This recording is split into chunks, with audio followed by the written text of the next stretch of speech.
you something prophetic today. I'm Pastor Robert Summers, Mountain Creek Community Church. We're situated in southwest Dallas in the high hills, southwest Dallas, next to Cedar Hill State Park on Prayer Mountain here, and I'm by the spring here of Mountain Creek.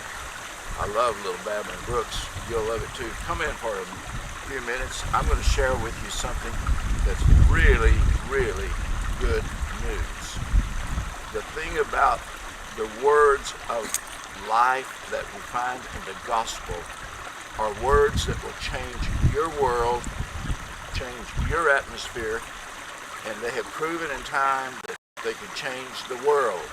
You go in places where the Word of God has not been prevalent, where it's not been shared, and you'll find a totally different, degraded culture where women have no real value, where things are hard scrabble, where there's a lot of crime, where there's a lot of insecurity and places that are unsafe. And the gospel is responsible for the Western world having hospitals and universities.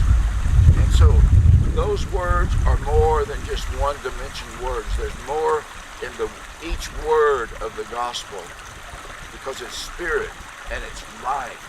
In fact, the word that the Apostle Paul uses, he said they're God-breathed words. And so I want to share with you the power of the word of the Lord. The best place to start is with a word for love. For God so loved the world. The Apostle Paul talked about those people who love the appearing of Jesus Christ. They're looking for the second coming. In fact, that's one of the last sentences he wrote in his life in 2 Timothy, that the Lord will reward all those who look for his appearing with love. So let me take that word love. That word in the Greek, and it is in Greek because that was the language, the trade language universally of that time. That word is agape or agapeo, depending on whether it's put in a noun position or a verbal position. But it was a very rare word for the Greeks at the time of the coming of the gospel. And the gospel writers adopted it because they had no better word to explain the love of God. The Greeks had 4 words for love. I'm only going to talk to you about the last couple of them. One of them was Philadelphia, and it meant the love of a brother to a brother, a friend to a friend, family members, and such as that.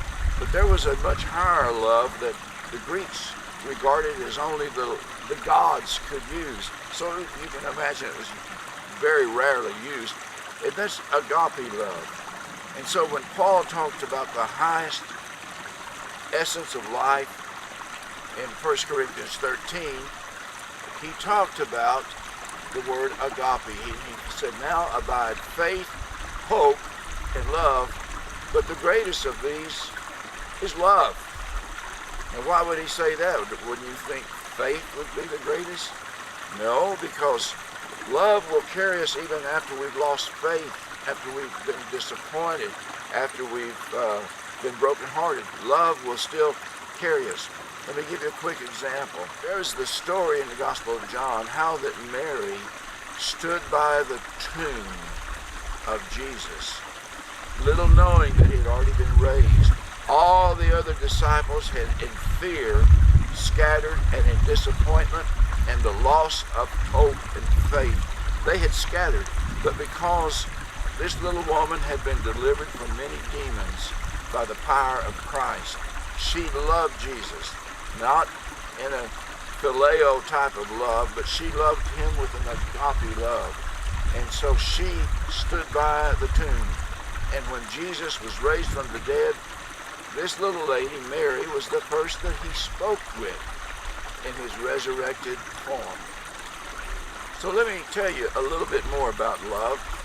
When I was a social worker living in Houston, I was down in the poorest area of Houston. In those days, they didn't have a whole lot of welfare, social agencies, and there was a little rough-looking kid that just looked like no one loved him at all, who was a shoe shine boy, went up and down Market Street Road where I worked, near where I live. And he had a little blind brother that tagged along with him, and he would lead that brother around. This little boy couldn't have been more than 14 years old, and the little brother was about 11. And I was in a store one day trying to get something that was new. I wanted to surprise my wife. She was coming home out of the hospital. It was the only time in her life she's ever been in the hospital.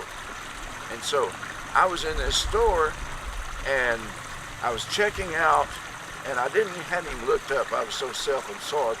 But I heard pennies and dimes and nickels spill all over the counter right in front of me. And I looked up, and it was that little shoe shine boy with his little brother, and he had bought his little brother a new pair of shoes. They were both barefooted, but the little brother held to those shoes. He was blind, and I could see a grin on his face as he held those two shoes. They were not in a shoe box. They were hugged up against his very bosom. And that little boy counted out his money, and he was 71 cents shy of having enough. And I just had a little bit in my pocket. I was trying to get a gift for my wife, and I thought, well, we can wait on the gift. I've got to cover this little kid. So I stepped up to tell the clerk who had called the manager. The manager comes up, and I offered to pay the 71 cents different. Put my gift back that I was getting, and the manager said, you know, you won't have to pay. He said, I know the owner of the store. He knows this little kid, and he keeps those kids in clothes. He loves kids, and you won't have to pay anything. And so he paid the difference, and the little boy was able to shove all his pennies to the front. And they ran out, and that little blind boy kind of hooked into his brother with those shoes. That agape, that's more than phileo, brotherly love. That's much more than phileo. I saw a little bit of agape. Now, you need to know that you're loved. Will James, the father of American psychology, said 4 things you need to know if you're going to be whole. And you need to know who you are, you need to know where you know that you're loved, and you need to know that you can love. Those are the 4 fundamentals of your soul need. You need to know this today, that you're loved. Come and be a part of the fellowship here on Prayer Mountain and find people who love one another, regardless of